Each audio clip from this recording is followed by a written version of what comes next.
تھے، بہت بڑی تبدیلی ہے. لیکن میں احترام کے ساتھ آپ سے گزارش کرتا ہوں، سب سے پہلی بات، ہم سب اپنی ذاتی زندگی کو پاک صاف بنائیں. کہنا شاید غیر ضروری ہوگا، لیکن اپنے ضمیر کو مطمئن کرنے کے لیے میں یہ ضرور کہوں گا کہ اپنی ذاتی زندگی کو بہت پاک صاف بنائیں. دوسری بات، غریب عوام کے ساتھ اپنے رابطے کو بڑھائیں. میں یہ بات اس لیے کہہ رہا ہوں کہ ہماری ملت کا ایک بہت برا فیشن ہے کہ جو لوگ پڑھ لکھ جاتے ہیں، کسی پوسٹ پر پہنچ جاتے ہیں، اکثر و بیشتر 5 وقت کی نماز مسجد میں باجماعت نہیں پڑھتے. میں یہ نہیں کہتا کوئی نماز نہیں پڑھتے، لیکن میں یہ ضرور کہتا ہوں کہ ان میں سے اکثر لوگ 5 وقت کی نماز مسجد میں باجماعت نہیں پڑھتے. اور کہیں نہ کہیں مجھے آپ یہ کہنے کی اجازت دیجئے کہ ان کے اندر کہیں نہ کہیں ایک سپیریورٹی کمپلیکس چھپا ہوا ہوتا ہے. ان کے اندر ایک احساس برتری اور دوسرے غریب ان پڑھ مسلمانوں کو حقیر سمجھنے کی ایک بیماری چھپی ہوتی ہے. یہ بہت خطرناک چیز ہے، بہت خطرناک چیز ہے. اسے 100% ترک کریں. اگر آپ ڈاؤن ٹو ارتھ نہیں بنیں گے اور نیچے اتر کر اپنے غریب پڑوسیوں اور محلے والوں سے آپ کا ایک دوستانہ رابطہ نہیں ہوگا تو آپ کو کیسے پتہ چلے گا کہ میرے غریب پڑوسی کی بیٹی بہت بیمار ہے اور اس کا علاج نہیں ہو پا رہا؟ آپ کو کیسے پتہ چلے گا کہ میرے غریب پڑوسی کے بچے اسکول میں پڑھ نہیں پا رہے، فیس نہیں دے پا رہے؟ کیسے پتہ چلے گا؟ اس لیے اللہ کے واسطے پھر اپنی قوم کے غریبوں کے ساتھ رابطے کے ساتھ ساتھ میں تو پوری انسانی اور ملکی برادری کے غریب اور پسماندہ اور مظلوم اور محروم طبقے کے ساتھ رابطے کو بڑھانے کی بات کر رہا ہوں. تو یہ کہاں کا انصاف ہوگا کہ آپ ان کے بچوں اور ان کے غریب گھرانوں کے ساتھ تو رابطہ کریں، مگر کلمہ پڑھنے والے، نماز پڑھنے والے غریبوں کے ساتھ رابطہ نہ ہو؟ یہ تو کوئی بات نہ ہو. تیسری بات، اپنی زندگی میں اپنے گھریلو اخراجات کو تھوڑا کم کریں. اگر آپ کو کوئی قومی لڑائی لڑنی ہے، بہت صاف بات ہے، تو آپ کو بجٹ بنانا ہوگا. آپ کو اپنی ذاتی زندگی کے معیار کو، اپنے کھانے کے معیار کو، اپنے پہننے کے معیار کو، ان سب چیزوں کو آپ کو بہت سوچ سمجھ کر اپنے گھر والوں کو اعتماد میں لیتے ہوئے کہ دیکھو اب ہم کو ذرا نئے سرے سے بجٹ بنانا ہے. یہ جو مہینے میں ہم 2 بار آئس کریم کھا لیا کرتے تھے اور یہ جو ہم ڈرنکس پی لیتے تھے، یہ اب کم ہوگی اور ہم ان پیسوں کو بچا کر ہم کسی غریب کی مدد کریں. یہ کرنا پڑے گا اگر ہم کو کوئی زندہ قوم بننا ہے، کوئی باشعور قوم بننا ہے. پھر چوتھی بات میں کہتا ہوں، اپنی شادیوں کی تقریبات کو تو خدا را سادہ کر دے. اس سے اسلام بری طرح بدنام ہو گیا، بری طرح بدنام. بہت برا حال ہے مسلمانوں کا، بہت برا حال ہے شادیوں کے معاملے میں مسلمانوں کا. 4 پیسے آتے ہیں قرض لے کر، سودی قرضہ لے کر، پتہ نہیں کیا کیا کر کے بہت دکھاوے کے کام کرتے ہیں شادیوں. یہی پیسہ، یہی انرجی، یہی وقت اگر ایک تعمیری کاموں میں صرف ہونے لگے تو قوم ترقی کرے. پھر میں آپ سے کہتا ہوں، آپ 1000 بد دعائیں دیجئے RSS والوں کو، جو RSS کا نیچے کا کیڈر ہے. دیکھیے جب آدمی اوپر پہنچ جاتا ہے اور کوئی منتری بن جاتا ہے، تب تو وہ پھر ظاہر ہے کہ 10 لاکھ کا سوٹ پہننے لگتا ہے اور دن میں 10-11 مرتبہ کپڑے بدلتا ہے. وہ الگ بات ہے، وہ تو اس کی جیب سے پیسے نہیں جاتے. وہ تو آپ لوگوں کو کسی کو نہیں معلوم کہ پرائم منسٹر ہاؤس میں اگر ایک ماچس کی تیلی بھی آتی ہے تو اس کا پیمنٹ گورنمنٹ کرتی ہے. وہ کپڑے، وہ صابن، وہ شیمپو، وہ ساری چیزیں، ان سب کا پیمنٹ گورنمنٹ کرتی ہے. تو وہ تو جانتے ہیں کہ اچھے دن کس کے آئے ہیں، وہ سب کو پتہ ہے. اور اچھا ہے کہ یہ کیریکٹر سامنے آئے تاکہ کوئی تو ملک میں 2 آنکھوں والا دیکھے کہ بھئی اچھے دن وعدے کس کے کیے گئے تھے، آئے کس کے.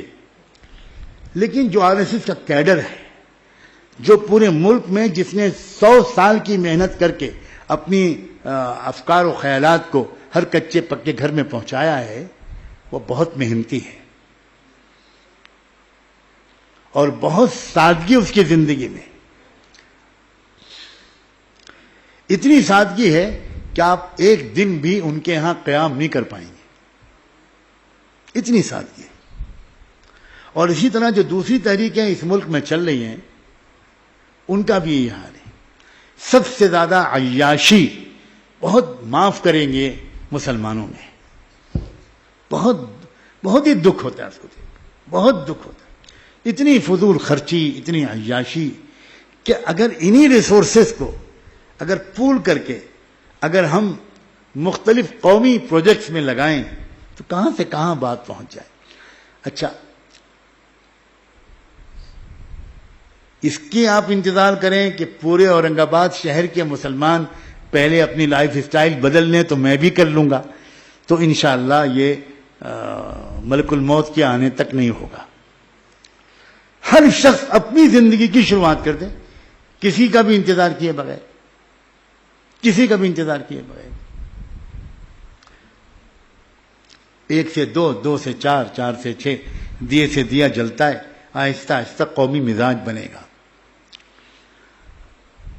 قوموں کی زندگی میں کچھ وقت وہ آتے ہیں جس میں قومیں کچھ مضبوط فیصلے کرتی ہیں، اگر وہ اس وقت ایک اجتماعی قومی فیصلے صحیح کر لیں اور اس کے اوپر جم جائیں تو پھر وہ چیلنجز اپارچونٹیز میں کنورٹ ہو جاتی ہیں، وہی چیلنجز، وہی خطرات امکانات تک پہنچانے کا سبب بن جاتے ہیں۔ ایک اجتماعی اور قومی فیصلے کا وقت ہے، کوئی ہم سے اسلام، دین اور شریعت کو چھیننا چاہتا ہے اور کھلا اس کے ارادے صاف ہیں کہ وہ ہم کو کبھی یوگا کے ذریعے، کبھی سوریہ نمسکار کے ذریعے، کبھی اسکولوں کے کریکولم کے ذریعے، کبھی کس چیز کے ذریعے توحید جیسے بنیادی عقیدے سے محروم کرنا چاہتا ہے، کبھی وہ ٹرپل طلاق کے مسئلے کو چھیڑ کر، اور کبھی وہ 4 شادیوں کے مسئلے کو چھیڑ کر، اور کبھی وراثت کے مسئلے کو چھیڑ کر وہ ہمیں ہماری شریعت سے محروم کرنا چاہتا ہے۔ وہ شریعت جو انتہائی خوبصورت شریعت ہے، وہ شریعت جس سے بہتر مسائل کا حل کسی مجموعے میں نہیں ہے۔ کچھ مسلمان شریعت کے کسی حکم کو اگر کا مس یوز کرتے ہیں تو اس کی سزا شریعت کو کیسے دی جا سکتی؟ اینٹی ڈاوری ایکٹ ہے، مجھے بتایا گیا یہاں بہت سے وکلاء بیٹھے ہیں، کیا اینٹی ڈاوری ایکٹ کا 98% مس یوز نہیں ہو رہا ہے؟ سپریم کورٹ کے ججز نے یہ ریمارک پاس کیا ہے کہ اینٹی ڈاوری ایکٹ کے ملک میں لگنے سے آج تک جہیز کے لین دین میں تو کوئی فرق پڑا نہیں، البتہ جہیز کے بہانے بنا کر ہزاروں لوگوں کو جیل میں ٹھوس دیا گیا۔ تو قانون کی خرابی ہے یا قانون کے استعمال کرنے والوں کی خرابی؟ تو طلاق کے قانون کا استعمال کرنے والے چند لوگ اگر اس کا غلط استعمال کرتے ہیں تو یقیناً ان کو سزا ملنی چاہیے، اور اسی لیے all India Muslim personal law board نے بہت جرأتمندانہ فیصلہ کیا، فقہی بحثوں کے بعد فیصلہ کیا، علمی دلائل کے جائزے کے بعد فیصلہ کیا کہ جو مسلم شوہر اپنی بیوی کو وہ ایک وقت میں 3 طلاق دے گا اس کا سماجی بائیکاٹ کیا جائے، وہاں اس کے خاندان والے، اس کے پڑوس والے اس کا بائیکاٹ کریں تاکہ اس پر پریشر پڑے، کیونکہ ایک وقت میں 3 طلاق دے دینا اسلامی شریعت میں یہ پنشبل کرائم ہے، یہ کوگنیزیبل کرائم ہے اسلامی شریعت میں۔ تو اس بات کا بھی میں آپ سے بہت مخلصانہ گزارش کرتا ہوں کہ شریعت کے سلسلے میں اپنے علم کو بڑھائیے۔ لکھنؤ میں ابھی انٹلیکچوئل حضرات کا ایک اجلاس ہوا، تو وہ لکھنؤ میرا شہر ہے، میں ذرا زیادہ بے تکلفی وہاں اختیار کر سکتا ہوں، یہاں سے تو مجھے بہرحال بخیریت کل واپس جانے کی فکر ہے۔ تو وہاں کے انٹلیکچوئل سے میں نے کہا کہ ایک شکایت کروں، کیونکہ منتظمین نے جس ہال کا انتظام کیا تھا وہ آدھا گھنٹہ پہلے فل ہو گیا اور بالکل جگہ ہی نہیں رہی وہاں، ان کو باہر کرسیوں پر کرسیاں ڈالنی پڑیں، اسکرین پر اسکرین لگانے پڑے، اور انٹلیکچوئلس ہیں کہ ہزاروں کی تعداد میں ابل پڑے۔ میں نے ان سے کہا کہ اسی لکھنؤ شہر میں 50 سال تک درس قرآن دیا حضرت مولانا محمد منظور نعمانی نے، حضرت مولانا سید ابو الحسن علی ندوی نے۔ آپ میں سے کتنے حضرات درس قرآن میں شریک ہوئے؟ آپ میں سے کتنے حضرات علماء کے پاس جا کر شریعت کو سمجھنے کی کوشش کرتے ہیں؟ آج آپ کیوں آئے یہاں اتنی بڑی تعداد میں؟ میں نے وہاں ان سے پوچھا، میں بتاؤں کیوں آئے؟ اس لیے آئے کہ شریعت پر ٹی وی میں ڈیبیٹ ہونے لگی، اور ٹی وی وہ مقدس کتاب برحق ہے کہ ٹی وی پر جس چیز کا تذکرہ ہو جائے اس کو پینے، کھانے، دیکھنے، سننے کا شوق آ جاتا ہے۔ اب چونکہ ٹی وی پر شریعت شریعت شریعت شریعت شریعت، یہ بھی اللہ کا انتظام ہے، ہمارا ایک پیسہ خرچ نہیں ہوا اور شریعت کا پروپیگنڈا ہو گیا۔ اب بدنام ہوں گے تو کیا نام نہ ہوگا؟ تم شریعت کے خلاف خوب بول رہے ہو، اس سے مسلمانوں کے اندر بھی اور غیر مسلموں کے اندر بھی شریعت کو جاننے کا ایک شوق پیدا ہوا کہ نہیں ہوا؟ شاید آپ بھی اسی لیے آئے ہیں آج۔ اتنا تو میں کہی دوں اچھے موڈ سے فائدہ اٹھا کر۔ جی واقعی یہ عجیب خداوندی انتظام ہے۔ عورتیں متفکر ہو گئیں، بے چین ہو گئیں ہمارے قوم کی، اور بورڈ نے پھر ایک مرتبہ دانشمندانہ فیصلہ کیا کہ مسلم پرسنل بورڈ کا خواتین ونگ بنایا گیا، اور جگہ جگہ جگہ جگہ جگہ جگہ عورتوں ہی کو ایجوکیٹ کر کے انہی کو سامنے لایا جا رہا ہے۔ اور ملک کی تاریخ میں یہ پہلی بار ہوا ہے کہ تقریباً 5 کروڑ دستخطیں بورڈ کی طرف سے چلائی گئی سگنیچر کمپین کے نتیجے میں 4 کروڑ 84 لاکھ دستخطوں کا ریکارڈ لا کمیشن کے چیئرمین کو پیش کیا گیا۔ آزادی کے بعد سے کسی تنظیم نے اتنی بڑی تعداد میں کسی مسئلے پر عوام الناس کی دستخطیں حاصل نہیں کی، اور اس کا صاف مطلب یہ ہے کہ مسلم عوام کا قصور نہیں ہے، مسلم خواص کا قصور ہے۔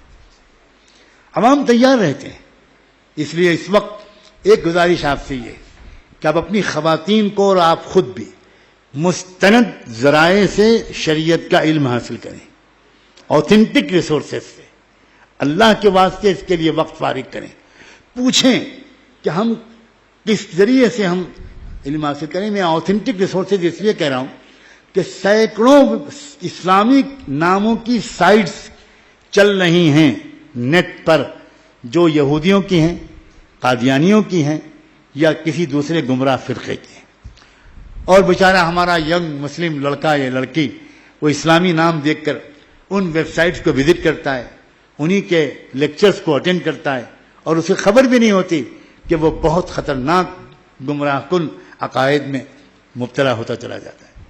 تو آپ اپنے شہر کے مستند علماء سے رجوع کیجئے، مستند کتابیں پڑھیے، ہر زبان میں کتابیں آ گئیں۔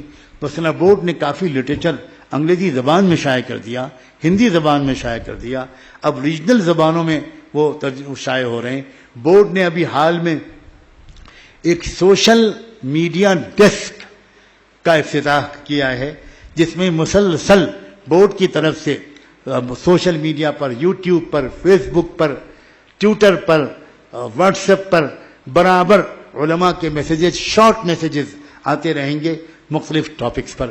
تو آپ اپنی قیادت سے جڑیے، ملت کو مربوط کیجئے، اپنی شریعت کے سلسلے میں اپنے علم کی کمی کو بھی دور کیجئے اور عمل کی کوتاہی کو بھی دور کیجئے، اپنی خواتین کو بھی اس جانب متوجہ کیجئے، اپنے بچوں اور بچیوں کی اچھی تربیت کیجئے، ان کی نگرانی کیجئے۔ بہت گندا ماحول ہے، مجھے تفصیلات میں جانے کی ضرورت نہیں، کیا کیفیت ہے اسکولوں اور کالجوں کے ماحولوں کی۔ آپ کو اپنے بچوں اور بچیوں کی محبت بھری نگرانی اور ایک ماہرانہ تربیت بھی کرنی ہوگی۔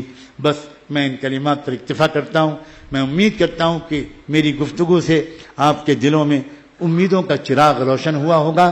ہرگز مایوسی کی بات نہیں ہے، امید افزا بہت سی باتیں ہیں۔ شرط یہ ہے کہ ہم اپنی قیادت سے جڑیں، ہم اپنے صحیح جو نالجیبل واقف قائدین ہیں، ہم ان کی اطلاعات کو غور سے پڑھیں، سنیں اور اس کے بعد آگے کی تفصیلات ان سے ملاقاتیں کر کے پوچھیں اپنے علاقے میں، تاکہ انہی خطوط پر آپ اب کام کو منظم کر سکیں۔ جزاکم